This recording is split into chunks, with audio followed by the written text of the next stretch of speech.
السلام علیکم ورحمۃ اللہ وبرکاتہ۔ میرے انتہائی قابل احترام سامعین اور ناظرین، جس طرح ایک درخت اپنے پھل سے پہچانا جاتا ہے، اسی طرح انسان اپنے اخلاق سے پہچانا جاتا ہے۔ جس درخت کے اوپر جتنا زیادہ پھل لگا ہوگا اور جتنا زیادہ اچھا پھل لگا ہوگا، اس درخت کی اتنی زیادہ ویلیو ہوتی ہے اور اس کی اتنی زیادہ اہمیت ہوتی ہے۔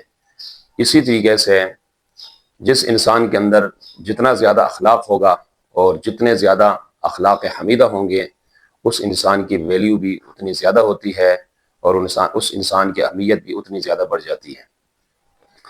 جس درخت کے اوپر جتنا زیادہ پھل لگا ہوگا، ایک اور صفت اس کے اندر یہ ہوتی ہے کہ اس درخت کے اندر جھکاؤ ہوتا ہے، اس کے اندر عاجزی ہوتی، اس کی ٹہنیاں جھکی ہوئی ہوتی ہیں۔ اور جس درخت کے اوپر پھل نہیں ہوگا یا کم پھل لگا ہوگا تو اکڑ کے ساتھ اس کی ٹہنیاں بالکل سیدھی ہوتی ہیں۔ اسی طریقے سے جس انسان کے اندر جتنا زیادہ اخلاق ہوگا، اس کے اندر اتنا زیادہ جھکاؤ ہوگا، اس کے اندر اتنی زیادہ عاجزی ہوگی، اور جس انسان کے اندر اخلاق کی جتنی کمی ہوگی، اس انسان کے اندر اکڑ ہوگی، اس انسان کے اندر تکبر ہوگا، اس انسان کے اندر بد اخلاقی اور اس انسان کی شخصیت کے اندر سختی ہوگی۔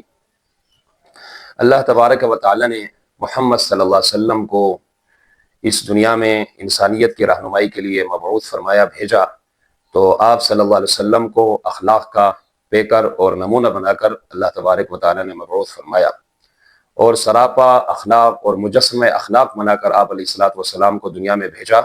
اور پھر اللہ تبارک و تعالی نے خود محمد صلی اللہ علیہ وسلم کے اخلاق حمیدہ کی توصیف فرمائی۔ اللہ نے ارشاد فرمایا، انک لعلی خلق عظیم، اے محمد صلی اللہ علیہ وسلم، اے میرے محبوب صلی اللہ علیہ وسلم، بے شک یقیناً آپ اخلاق کے اعلیٰ ترین مرتبے پر فائز ہیں۔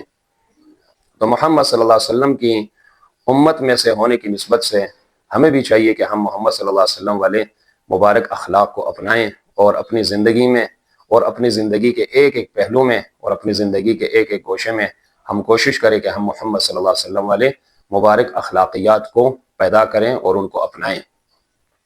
اس ضمن میں ایک بات انتہائی ضروری ہے سمجھنا کہ ہم اخلاق کے اس عنوان میں یہ سمجھتے ہیں کہ ہمیشہ ہر حال میں ہر وقت جو ہے ہنستے رہنا، اسمائل دینا، بس یہ ہے کہ سب کچھ برداشت کر لینا، یہ اخلاق ہے، لیکن ایسا نہیں ہے۔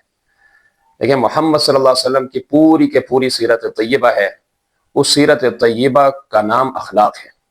اس سیرت طیبہ کے اندر اگر کہیں کسی دینی معاملے میں، کسی شرعی معاملے میں اور منکرات کے حوالے سے اور دین اسلام پر غیرت کھاتے ہوئے کہیں اگر غصہ بھی ہیں تو وہ بھی اخلاق ہے۔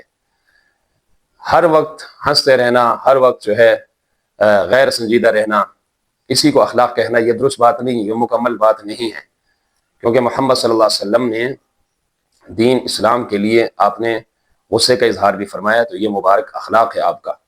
جو کام جس وقت آپ علیہ الصلوۃ والسلام نے کیا ہے، آپ نے فرمایا ہے، وہ آپ صلی اللہ علیہ وسلم کا اخلاق والا عمل ہے، وہ اخلاق سے خالی نہیں ہے۔ محمد صلی اللہ علیہ وسلم نے جہاد بھی کیا 27 مرتبہ دین اسلام کی سربلندی کے لیے، دین اسلام کے دفاع کے لیے۔ نبی پاک صلی اللہ علیہ وسلم جہاد کے میدان میں بھی اتریں تو کیا ہم اس کو نعوذ باللہ بد اخلاقی کہیں گے؟ تلوار آپ نے اٹھائی ہے، آپ نے غصے کا اظہار فرمایا ہے، تو یہ سراپا جو ہے اخلاق ہے۔ محمد صلی اللہ علیہ وسلم، خلاصہ کلام یہ ہے کہ محمد صلی اللہ علیہ وسلم نے اپنی زندگی میں جس وقت جو کام آپ نے کیا ہے وہ اخلاق سے خالی نہیں ہے۔ تو اخلاق یہ ہے کہ ہم محمد صلی اللہ علیہ وسلم کی مبارک سیرت طیبہ کو ہم اپنائیں۔ اللہ تبارک و تعالی ہمیں عمل کی توفیق عطا فرمائے۔ بہت بہت شکریہ۔